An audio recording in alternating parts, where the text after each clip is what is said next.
The Ukrainian military continues to push the Russian army out of Rubizhne and Popasna in Luhansk region, where the occupiers have partially managed to gain a hold. Street battles continue in some areas of these towns. The Russian military damaged 11 houses, a school in a village near Lysychansk, and an ambulance station in Severodonetsk were hit. Due to active fighting and shelling, the forests have started to burn in the region. Forest litter and dry grass is burning in the area of 15 hectares. The Russian troops dropped phosphorus bombs on Avdiivka. The occupiers used a heavy flamethrower weapon in the Kharkiv region again. They fired from Buratino Solntsepek a heavy 220mm flamethrower system.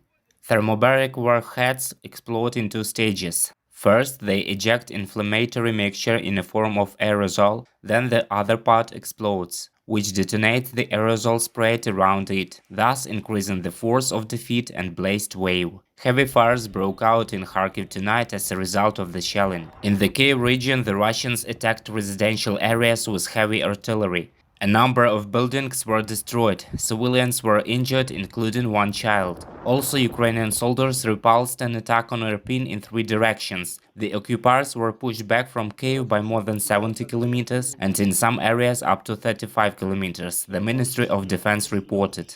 The family eco-park Yasnohorodka in the Kyiv region was attacked last night. Many animals died in the ostrich farm, and the cages were burned down.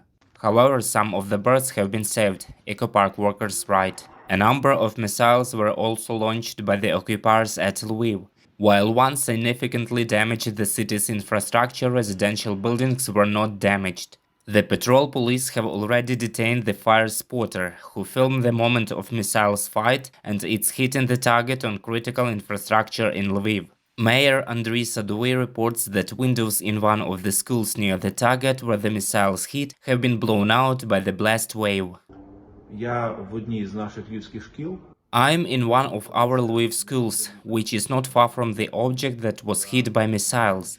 The windows were blown out, but all the people are alive, and that's the most important. Fighting continues in the Sumy region as well. The Ukrainian military liberated Trostanets and Boromla. Humanitarian convoys will arrive there today. Residents will receive food and medicines. Dmytro Zhivitsky, head of the Sumy region, warned that the occupiers had mined the local hospital in Trostanets before they left. And in breaks between the heavy fighting, in the moments of quiet, the Ukrainian servicemen organized themselves a small cultural event.